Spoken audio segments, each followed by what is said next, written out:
Be Sandra, CEO of a tech startup I built from the ground up. Fempower Tech. Took years of hustle, but it's finally my vision brought to life. The office isn't just an office, it's a statement. Clean white walls, minimalist furniture, lots of plants. We have posters with quotes like, "A woman's place is in the C-suite." I made sure the whole atmosphere screamed progress and empowerment. This wasn't going to be another soulless tech bro dungeon. This was a space where female talent could flourish without being talked over or ignored. My mission was simple: build a company that proved women could lead, innovate, and dominate the market. And honestly, we were killing it. Landed a few big clients in the first couple of years, got some good press. The narrative was perfect. A female-led company disrupting a male-dominated industry. My team was mostly women, which was by design. My second-in-command, Alexis, was a star. She just got it. She understood the vision, the culture, everything. In meetings, she could take a half-formed idea of mine and articulate it so perfectly, making everyone feel inspired. She was all about synergy, brand identity, and empowering our team narrative. A natural leader. Of course, we had a few men on the technical team. You couldn't really avoid it at the start. The talent pool was what it was, a leftover from a bygone era of hiring. Our lead project manager was a guy named Henrik. Perfectly competent, I guess. He was one of those quiet types. Kept to himself, head down, always typing. He knew the systems inside and out, I'll give him that. But there was no passion, no fire. He never got excited in brainstorming sessions. He'd just sit there, listening, and then raise practical concerns. It always felt like he was trying to put the brakes on our big ideas. I saw him as a necessary gear in the machine, but not someone who would ever truly share our forward-thinking vision. He managed a small team of developers, which included this younger guy, Logan. Logan seemed okay. Talented coder from what I heard, but very much in Henrik's shadow. Quiet, did his work, didn't cause problems. Honestly, I didn't think about them much. They were the engine room. My job was to steer the ship, and I was steering it towards greatness. Sometime around the start of the year, we landed the biggest client of our lives, a massive contract that would put us on the map for good. This was our moment to prove we were major league. The project was a complex software suite, a total overhaul of the client's existing system. It had to be perfect. I called a company-wide meeting to announce the news. The energy in the room was electric. Everyone was cheering, celebrating. This was the validation of all our hard work. I gave a speech about breaking glass ceilings, about how this project would be a monument to what a female-led company could achieve. When it came time to assign leadership, the choice was obvious to me.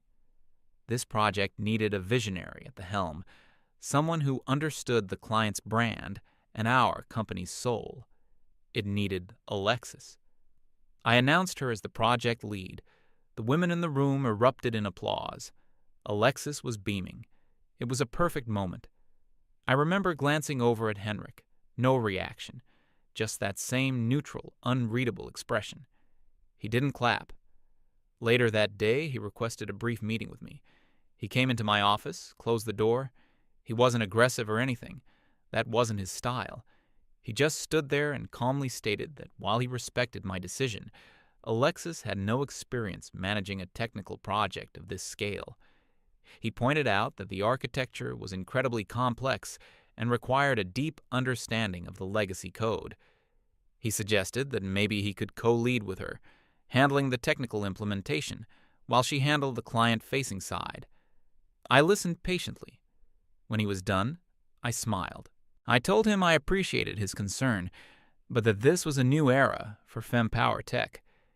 We needed to move past the old ways of thinking, where only people with a specific kind of technical background were seen as leaders. This project was about vision, and Alexis had the vision. I told him his job was to support her, to provide his technical expertise so her vision could be realized. He just nodded slowly. He said, "Understood," and walked out. Looking back, I felt a surge of pride. I had handled that perfectly. I hadn't let his subtle attempt at undermining a female leader succeed. I was fostering a new type of leadership. The first month of the project was all about planning. Alexis was in her element. She created beautiful slide decks, organized ideation workshops, and filled our calendars with meetings about agile synergy and user-centric narratives. The client loved her. She was charming and spoke their language. Meanwhile, the tech team was supposed to be mapping out the core architecture. I noticed Henrik seemed stressed. In one of our weekly check-ins, Alexis mentioned that the tech team was being a little resistant. She said they were getting bogged down in minor details instead of embracing the big picture. I told her to stay strong and not let them derail her. I trusted her judgment completely.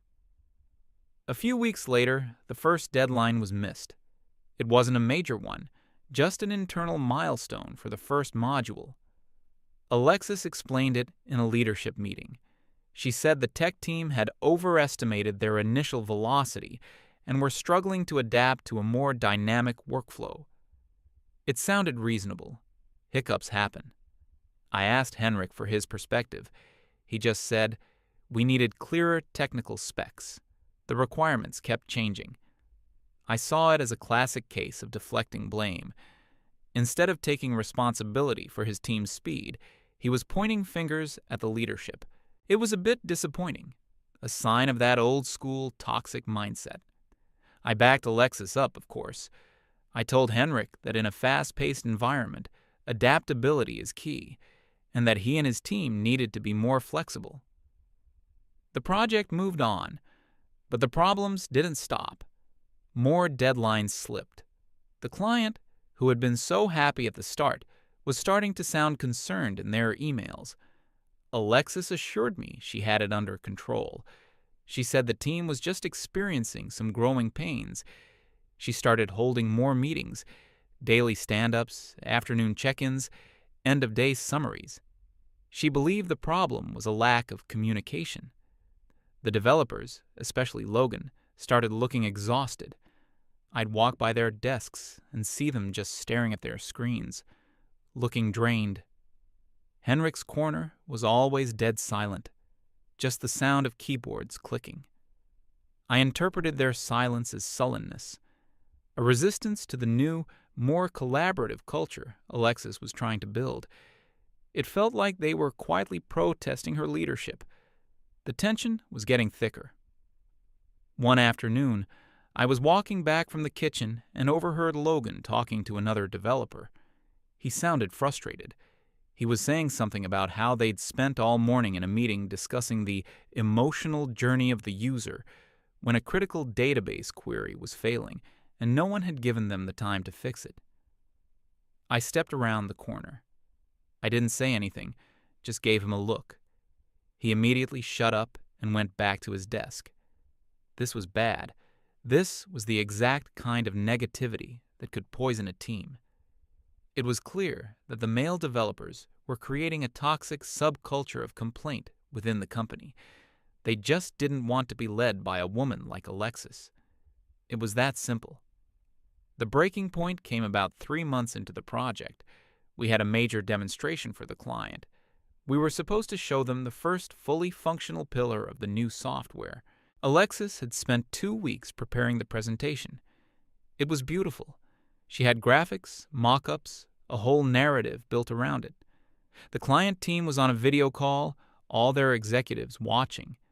Alexis started the demo. She clicked a button to execute the main function, and nothing. An error message popped up on the screen. It was just plain, ugly text. Fatal error. Null pointer exception. Alexis froze. She started clicking frantically, trying to refresh the page. The error message just stared back. The silence on the call was deafening. The client's CTO cleared his throat and asked what the problem was. Alexis started stammering. She said it must be a temporary glitch with the demo server. It was excruciating to watch. I had to step in and do damage control. I jumped on the call, apologized profusely, and promised them we'd figure it out and reschedule immediately. I managed to smooth things over, but the damage was done. We looked like amateurs. As soon as the call ended, I turned to Alexis. She looked like she was about to burst into tears. She immediately started talking, a mile a minute. She said the tech team had assured her everything was stable. She claimed they told her the module was ready for deployment. She specifically mentioned that Logan was the one who signed off on the final build. She painted a picture of her being betrayed by her own technical team, that they'd let her walk into an ambush. At that moment, all the little pieces clicked into place for me. The missed deadlines, the quiet resistance, the overheard complaints, Henrik's initial warning about her leadership. It wasn't incompetence, it was sabotage. The men on the team, led by Henrik's quiet disapproval, had decided to make her fail, and Logan was the one who pulled the trigger. I was filled with a cold, clear fury. I had given these men an opportunity to be part of something special, and this is how they repaid me. They had tried to humiliate a woman in a position of power. I wasn't going to let that stand. I told Alexis to hold her head high and that I would handle this. I called an emergency, all-hands-on-deck meeting in the main conference room.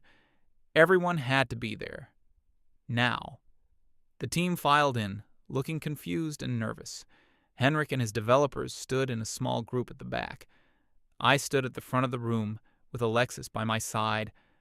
I let the silence hang in the air for a moment. Then I began. I didn't shout. I spoke in a low, controlled voice. I talked about trust, about teamwork, about our shared mission. Then I talked about betrayal. I talked about how a toxic culture of resentment can destroy everything we've built. I described how one person's ego can jeopardize the jobs of everyone in this room. I didn't name anyone at first. I just let the tension build. I saw Logan shifting his weight, looking at the floor. He knew. Then I looked directly at him. I said that the catastrophic failure in the demo wasn't an accident. I said it was the result of gross negligence and a failure to follow protocol. I said that the build was pushed to the demo server without proper testing, and that the person responsible had signed off on it, knowing it was unstable. I made it clear this was not just a mistake, but a fundamental breach of professional conduct. Logan looked up, his face pale. He started to speak, but the requirements were changed at the last minute. I cut him off. I said, I'm not interested in excuses. I said, I'm interested in accountability. I told the entire room that this kind of behavior was a cancer, that it stemmed from an unwillingness to accept female leadership, that it was the kind of subtle, toxic masculinity that I created this company to fight against. I made it a lesson for everyone. Then I looked at Logan and said his employment with FemPower Tech was terminated, effective immediately. I told him to pack his personal belongings and that security would escort him out. The room was utterly silent. You could hear a pin drop. No one moved. Logan just stood there, completely stunned. He opened his mouth, then closed it again. He looked over at Henrik, as if expecting him to say something. Henrik's face was like stone. He didn't move a muscle. He just stared straight ahead, not at me, not at Logan, just through me. It was the coldest look I'd ever seen. Finally, Logan just nodded, turned around, and walked towards his desk without another word. I felt a sense of grim satisfaction. I had excised the cancer. I had sent a clear message to everyone in that room. You are either with us or you are against us. I ended the meeting by saying that we would regroup, fix the issue, and come back stronger. I told them I had full faith in Alexis's leadership. As people started to file out of the room, I felt powerful. I had faced a challenge to my authority and my company's values, and I had won. I thought this was the end of the problem. I thought this was me, finally cleaning house. I had absolutely no idea that it was just the beginning. The next morning, I came into the office feeling renewed, ready for a fresh start. The first thing I saw was an envelope on my desk. It was a plain white envelope with my name neatly printed on the front. I opened it. Inside was a single sheet of paper. It was a letter of resignation from Henrik. It was short and formal. No explanation, no emotion, just 2 weeks' notice as per his contract. I stared at it for a long time. My first feeling wasn't panic. It was anger. Pure, hot anger. This was it. The final act of his silent protest. He couldn't stand that I had gotten rid of his little protégé. He couldn't stand that a woman was firmly in charge. His ego was so fragile that instead of stepping up and helping us fix the mess his team had made, he was running away. He was abandoning the ship in the middle of a storm. It was the most cowardly, unprofessional thing I had ever seen. I thought about calling him into my office, demanding an explanation. But then I thought, no.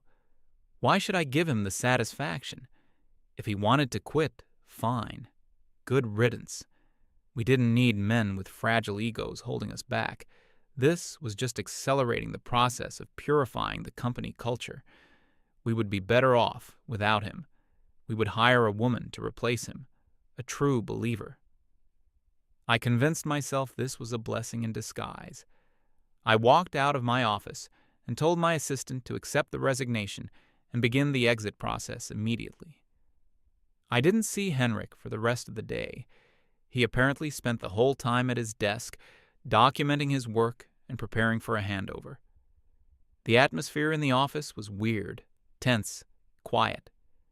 The other 2 male developers on Henrik's former team were practically ghosts. They didn't talk to anyone. They just typed. At the end of the day, one of them, a quiet guy who mostly did back-end work, walked up to the HR manager's desk. He handed her an envelope. Then he went back to his desk, packed up his small box of personal items, and walked out the door. He didn't even say goodbye to anyone. The HR manager came to my office, looking worried. She told me he had just quit, effective immediately. He was foregoing his notice period. Now I was starting to feel a little uneasy. This wasn't just Henrik anymore. This felt coordinated. The next day, the last remaining male developer did the exact same thing, resigned at the end of the day. No notice, just gone. Within 48 hours, my entire male technical staff, with the exception of one very junior IT support guy, had vanished. It happened so fast. No drama, no shouting matches, no angry emails, just a quiet, organized, and total exodus. It was unnerving. Alexis and I had a meeting to discuss the situation. She was trying to spin it positively. She said this was a great opportunity, a chance to rebuild the tech team from scratch, with people who were truly aligned with our values. She said we could finally create the 100% female-led development team we'd always dreamed of. I agreed with her, but my heart wasn't in it. A small, cold knot of dread was starting to form in my stomach. The project was in shambles. The client was waiting. And the people who knew how the system actually worked were all gone. The first few days were a blur of damage control. I put on a brave face. Alexis and I held a meeting with the remaining staff, who were all women now. I gave a speech about new beginnings. I called this a pivotal moment and an opportunity to redefine our culture. I framed the men's departure not as a crisis, but as the final necessary step in our evolution. Some of the women looked inspired. Others just looked nervous. We tried to dive back into the big project. Alexis, now the de facto head of technology as well as project management, tried to rally the troops. She scheduled a code review and strategy session. It was a disaster. The remaining developers were mostly front-end specialists or junior coders. They opened up the back-end architecture that Henrik had designed. It was like looking at the blueprints for a spaceship. It was elegant, complex, and utterly incomprehensible to them. Henrik had left documentation, pages and pages of it. But it was dense, technical, and assumed a level of foundational knowledge that nobody in the room possessed. One of the senior women, who was a brilliant UI designer, put it best. She said, "I can understand the words, but I have no idea what they mean in practice. This is a whole other language." Alexis tried to power through. She kept saying things like, "Let's think outside the box," and "What would a user-focused solution look like?" The developers just stared at her blankly. The problem wasn't the user. The problem was that the entire database was built on a series of interconnected services they didn't know how to maintain. The first real crisis hit about a week later. Our main legacy product, the one that paid the bills, went down. Just stopped working. Customers started calling. Emails flooded our support inbox. It was an all-hands-on-deck emergency. The developers spent hours staring at server logs, trying to figure out what went wrong. Alexis kept circling the room, asking for updates, which only made everyone more stressed. After about half a day of chaos, they found the problem. A critical service had failed to restart after a routine server update. It was something Henrik probably could have fixed in 5 minutes. It took our team 6 hours. 6 hours of downtime. We lost money, and, more importantly, we lost client trust. That was the moment the fake optimism started to die. The next couple of months were a slow-motion catastrophe. Every week there was a new fire to put out. A bug here, a server crashed there. The big project was completely abandoned. We didn't have the manpower or the expertise to even look at it. We were just trying to keep the lights on, to keep our existing products from falling apart completely. The company culture, which I had been so proud of, turned toxic in a different way. The initial sense of female solidarity evaporated under the constant stress. Team members started blaming each other for mistakes. Alexis's leadership style, which had seemed so visionary before, now just seemed hollow. She couldn't motivate people to do work they weren't qualified to do. Her solution to every problem was another meeting, another brainstorming session, which just took people away from the actual desperate work of trying to keep the system running. I started working later and later, fueled by coffee and a growing sense of panic. In my mind, I was still blaming the men who had left. This was their fault. They had built a system that was deliberately overcomplicated, a boys' club of code that only they could understand. They had left it in a fragile state on purpose. Their departure wasn't a resignation. It was an act of industrial sabotage.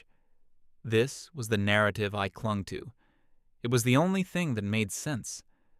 The final nail in the coffin came on a Tuesday. I remember it was raining.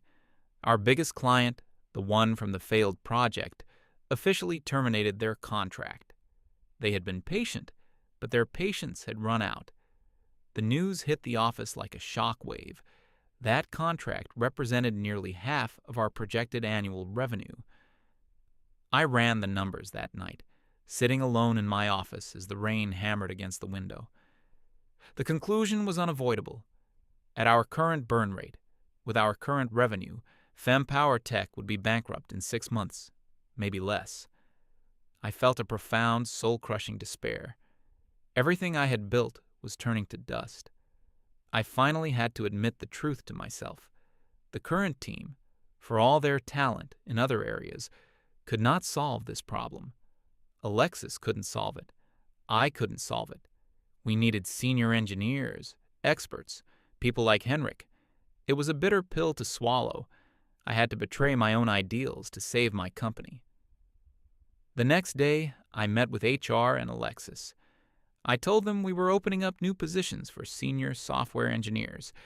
I said we needed to find the absolute best talent on the market, no matter what. I emphasized that we would pay top dollar, well above the industry average. We drafted the job descriptions. We made sure to include all the right buzzwords about our dynamic, inclusive, and forward-thinking culture. We posted the ads everywhere: LinkedIn, Glassdoor, major tech job boards. Then we waited and waited. A week went by. The applications started to trickle in. They were not good. We got recent boot camp grads. We got people with no relevant experience. We got one guy whose entire resume was managing a pizza restaurant.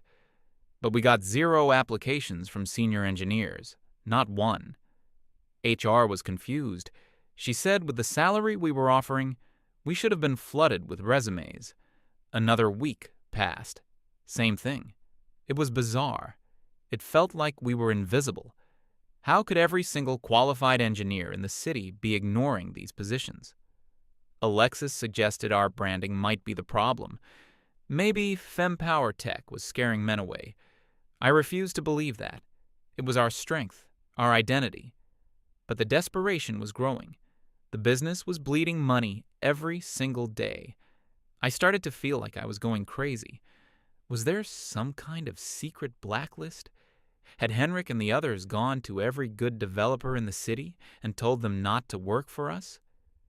It seemed paranoid, but it was the only explanation I could think of.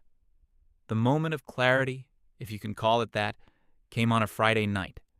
I was the last one in the office, as usual. I was staring at the job posting on my screen, at the big fat 0 next to qualified applicants. I was completely out of ideas.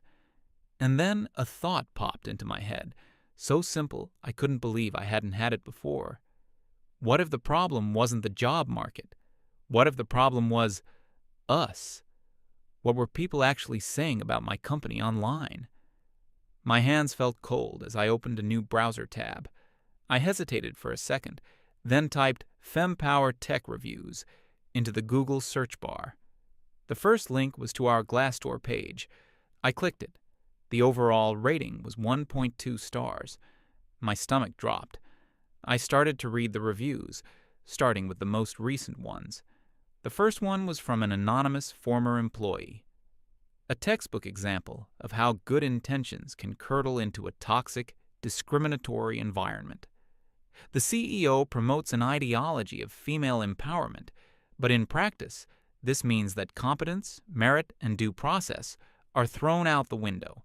Men are treated with suspicion, their contributions are minimized, and they are used as convenient scapegoats for the failures of the CEO's unqualified inner circle. Avoid at all costs if you are a man who values your professional dignity. I felt a prickle of defensive anger. This was just a disgruntled employee. Sour grapes. I scrolled down to the next one. It was from Logan. He had used his full name.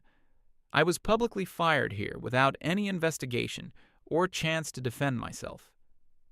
I was blamed for a project failure that was a direct result of mismanagement from the top. The CEO uses accusations of toxic masculinity as a weapon to silence technical concerns and punish anyone who questions her chosen favorites. The work environment is not just unprofessional, it's a psychological minefield. They will destroy your reputation to protect their narrative. My hands started to shake. This was a lie. He was twisting what happened. Then I saw the review from Henrik. It was long, detailed, and written in the same calm, dispassionate tone he used in person. It was the most devastating thing I had ever read. He didn't use emotional language. He just listed facts. He described the project, the assignment of an unqualified lead, the constant changing of technical requirements by management, and the disregard for his team's professional warnings. He detailed the incident with the failed demo, explaining the technical reason for the crash, a last-minute change to the database schema demanded by Alexis, which Logan was ordered to implement without time for testing. He described the meeting where Logan was fired as a modern-day show trial, designed to deflect blame. He concluded his review with a paragraph that burned itself into my brain. The leadership at this company does not value technical skill. They value ideological conformity. There is a pervasive and unstated policy that men are inherently problematic and that their success is a threat to the company's mission. Success is not measured by the quality of your work, but by your gender and your willingness to applaud the CEO's agenda. To any skilled engineer, male or female, who believes in meritocracy, this is not the place for you. Your talent will not be respected here. I leaned back in my chair, my breath caught in my chest. Beneath his review were dozens of comments. Thanks for the heads up, was considering applying. Wow, dodged a bullet. Thanks, man. Shared this with my network. Everyone needs to know. I kept scrolling. There were more reviews, all echoing the same themes. CEO thinks mansplaining is when you try to explain basic server architecture to her. If you're a woman, you get promoted. If you're a man, you get put on a performance improvement plan. The quietest, most hostile work environment I've ever been in. I was reading a detailed autopsy of my own company, written by the people I had driven out. Every single one of my assumptions was wrong. It wasn't sabotage, it was self-preservation. They hadn't quietly resisted. They had quietly endured until they couldn't anymore. Their exodus wasn't an act of cowardice. It was a vote of no confidence. They weren't a toxic element I had bravely excised. They were the load-bearing walls of the entire structure, and I had personally demolished them one by one with a sledgehammer of my own self-righteous ideology. I looked around the empty office, my perfect, progressive, female-led workspace. It wasn't a sanctuary. It was a tomb. The posters on the wall seemed to be mocking me. All this time, I thought I was fighting against the system, against the patriarchy, against toxic masculinity. But the real toxicity, the real prejudice, the real irrational bias, it had been mine all along. I stared at the screen, at Henrik's calm, factual takedown of my entire world, and for the first time in a long, long time, I had no one else to blame. I had built my perfect world, and I had burned it to the ground all by myself.